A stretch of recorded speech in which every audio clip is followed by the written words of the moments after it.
Thanks for joining us for another Tantrum House crowdfunding conniption. Today we're looking at the game Junk Drawer. As always, we want to make you aware that our crowdfunded videos are sponsored in part by our own Kickstarter backers, as well as by the creators of this game.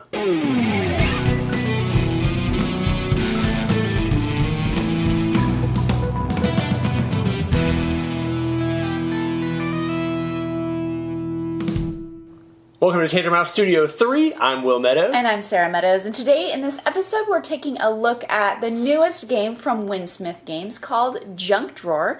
It's a placement puzzle game from designer David Smith. This is a 1 to 4 player game, and it'll have you scratching your head as you try to organize your junk drawer. Now in this video we won't be sharing any opinions on the game, but we definitely want to show you what it looks like on the table and give you an idea of how it's played so that you can make an informed backer decision when it comes to checking it out on Kickstarter. To set up the game, give each player their drawer and junk tiles. Shuffle the item deck and lay out 4 cards face down. Then populate the goal board with 4 different goals. Each round of the game will consist of 4 cards being revealed, one at a time. On each turn, 1 card will be flipped over, and the player must decide where to place that specific piece of junk into their drawer before revealing the next item. Players will have to place each piece in a different quadrant before the next cards are placed out. The tiles are all different shapes and sizes, and fitting them together in order to score the most points can be challenging. Each goal card is also entirely different. As soon as a player is unable to fit the required tile into their drawer, they are finished for the game. The remaining players will continue to reveal cards and place until each person has maxed out their available spaces. Then all the players will score their drawers based on the goal cards, and whoever organized their drawers the best is the winner. The concept for junk drawer is a very relatable idea that you're trying to fit as many things as you can randomly into your unorganized pile of junk. However, in this game you will be scoring points based on how well you can do that, and those points are going to change each time you play the game.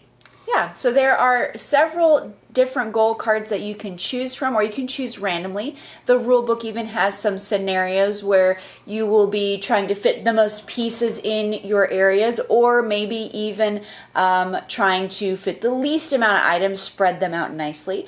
There's also 3 different weights of those goals, and you can mix and match however you like. There's easy, medium, and hard. Yeah, they're clearly labeled on the tiles, and you can pick those out. At the beginning of the game, everybody knows what those goals are. The part that you have no idea on is which piece is going to come next when you reveal that card. Sometimes if it's perfect and you were waiting on it and it goes right into your slot, other times you're going to be playing the game and your slot is going to be, your quadrant is going to be pretty full, and that piece is devastating because you have already placed 1, 2, and 3. You're left with that last one. You don't have any options. You just can't get it to fit in. Your game is going to be over. However, we found in our playtests of the game that most of the time it's within 1 to 2 tiles. Like, you're not out. It's not like a player elimination game where you're going to be sitting around waiting for other players to finish their turns. In this one, it's like, oh, I can't fit the last one, and then it's the next player's turn, and they're right behind you. Well, there's also some goals that want you to have as few pieces as possible. So you'll have points for having empty space in your drawer. So you may want to finish a little earlier than other players.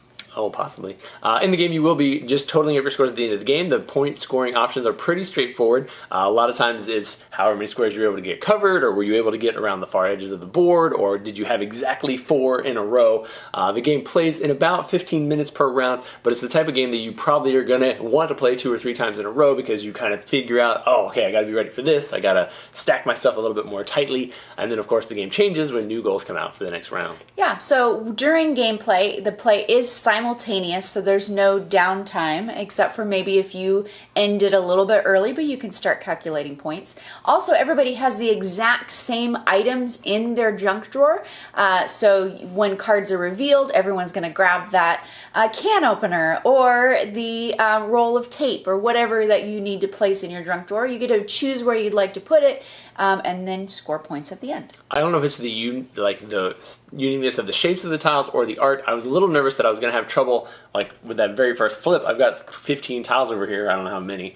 I was like, am I going to spend half of my time just searching for the right tile? And I found that that was actually really easy in the game. It wasn't difficult at all to find exactly the piece you need. The difficult part was, which one will it fit best in to give me the most points on? Yeah, if this sounds like something you're interested in, you can check out Junk Drawer on Kickstarter soon. And as always, we thank you so much for checking out our videos here and subscribing to Tantrum House.